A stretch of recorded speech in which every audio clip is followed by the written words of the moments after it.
મિત્રો, મુરબ્બીઓ, માતાઓ, બહેનો અને અહીં આવેલા એક એક ભાજપના સૈનિકો,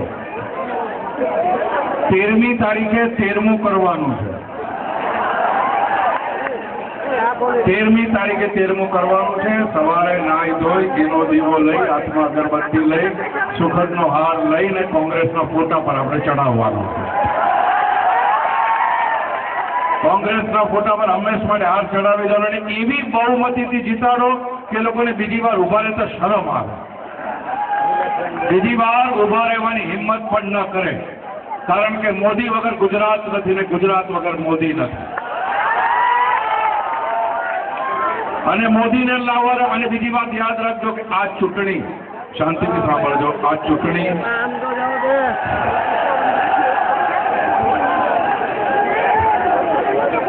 ઉમેદવાર સાહેબ પોતે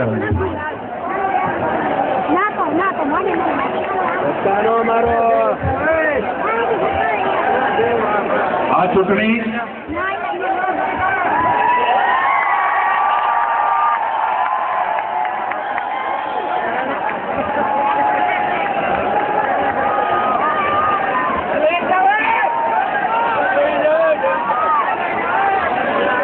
બધા પોતાની જગ્યાએ બેસી જઈશું. એક વાત સાંભળી લો કે આ ચૂંટણી જે સામાન્ય ચૂંટણી નથી, આ ઐતિહાસિક ચૂંટણી છે. તમે સમજી ગયા? આ ચૂંટણીની અંદરથી આપણે નરેન્દ્ર મોદીને અહીંથી પ્રચંડ બહુમતીથી જીતાડી અને હિન્દુસ્તાનના પીએમ બને એના માટે મોકલવાના. કારણ કે એક વસ્તુ યાદ રાખજો કે નરેન્દ્રભાઈ સીએમ તો ગમે ત્યારે બને, કારણ કે નરેન્દ્રભાઈ સીએમ ન બને તો સીએમ બનવાની લાયકાત બીજા કોઈની નથી. અને કૈલાસ પર્વત ઉપર શંકર શોભે, વર્ણ શંકરો ન શોભે. અને મોદીને હું શંકર એટલા માટે કહું છું કે હિન્દુસ્તાનમાં જે ઝેર ફેલાવ્યું છે કોંગ્રેસે, ભ્રષ્ટાચારનું, વોટ બેંકનું, જાતવાદનું, આ બધું ઝેર મોદી પોતે પી ગયા છે અને ગળા સુધી પચાવીને રાખવું છે. તમારા સુધી પહોંચવા નથી દીધું એ માણસ. એને ગુજરાતને બચાવીને રાખવું છે. ગુજરાતના ખરા અર્થમાં રક્ષક બનીને રહ્યા છે, જેથી તમારી સલામતી માટે, તમારા વિકાસ માટે, જે વિકાસ ઉપર કોંગ્રેસનો ડોળો છે. એટલા માટે, કારણ કે કોંગ્રેસે હિન્દુસ્તાનમાંથી બધેથી ખાઈને બટકા ભરીને ફોલી નાખ્યું છે હિન્દુસ્તાનને. અને હવે એમને ખબર છે કે ગુજરાત તાજું માજું થઈ ગયું છે. ગુજરાતીઓ મને બહુ પૈસા આવી ગયા છે, બહુ સમૃદ્ધિ આવી ગઈ છે, તો હવે એમના પર ત્રાટકો, એમને ખાઈને ફોલી નાખો. પણ એમને ખબર નથી આ ગુજરાત છે, અહીંયા બટકા ભરવા જશો તો દાંત તૂટી જશે તમારા.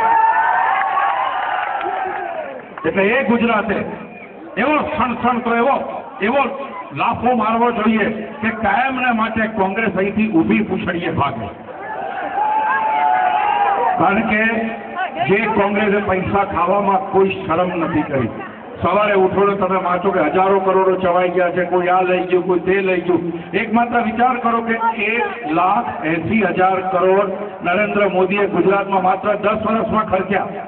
10 વર્ષ લાગ્યા છે 1,80,000 કરોડ ખર્ચતા. જે 1,80,000 કરોડ કોંગ્રેસનો માણસ રાજા નામનો 1 કલાકમાં લઈને જતો રહ્યો. તમારા પૈસા 1 કલાકમાં લઈને રાજા નામનો માણસ જતો રહ્યો. મને પછી ખબર પડી કે જૂની હિન્દી પિક્ચરોમાં આવતું હતું. તમને ઉદાહરણ એટલા માટે આપું છું કારણ કે પછી ખબર પડી કે જમાઈ રાજા પણ પૈસા ખાવા માંડ્યા છે. એમના જમાઈ રાજો પૈસા ખાય છે. પછી ખબર પડી કે જૂની હિન્દી પિક્ચરોમાં આવતું હતું કે કોઈ ડાકુ હોય, સ્મગલર હોય, ગુંડો હોય, લૂંટારું હોય, એનું નામ રોબર્ટ હોય. તમે સમજી ગયા હશો રોબર્ટ પછી કોનો ઈશારો, મારો ઈશારો કોના તરફ છે. તો એવો સણસણતો જવાબ આપો. અને કોંગ્રેસ હવે ડેસ્પરેટ થઈ ગઈ છે, આકુળ વ્યાકુળ થઈ ગઈ, બાવળી થઈ ગઈ છે, ગાંડી થઈ ગઈ છે. એટલે પૈસા પાણીની જેમ વાપરશે. પૈસા છૂટથી વેચે, કારણ કે ચોરી કરીને આટલા પૈસા ભેગા કર્યા, સાલા વાપરવા ક્યાં? એટલે વાપરવા તો લાવશે જ. અને જેવા મૂકે એટલે આવવા દેવાના, પૈસા લઈ લેવાના, પણ મત નહીં આપવાનો. જે દગો એમણે તમારા વિશ્વાસ જોડે કર્યો છે હિન્દુસ્તાનમાં, એ દગાનો એવી રીતે જવાબ આપવાનો. પૈસા આવવા દો ભાઈ, મત નહીં મળે. કારણ કે જો મત આપ્યો અને એ લોકો જો પાછા સત્તા પર આવે તો આનાથી ડબલ તમારી પાસેથી લૂંટીને જતા રહેશે. એટલે એટલું યાદ રાખજો. અને ટૂંકમાં હવે હું એમ કહીશ કે દિલ માંગે મોર, અને તમારે બોલવાનું મોદી વન્સ મોર. ये दिल मांगे मोर. ये જોરથી બોલો, દિલ્હી સુધી સંભળાવવું જો સાહેબ ક્યાં જવાના છે. ये दिल मांगे मोर, બીજા ખોદ સે ઘોર, મોદી વન્સ મોર. બીજા ખોદ સે ઘોર, મોદી વન્સ મોર. જય હિન્દ, જય ભારત, ગરવી ગુજરાત. જય જય ગરવી ગુજરાત.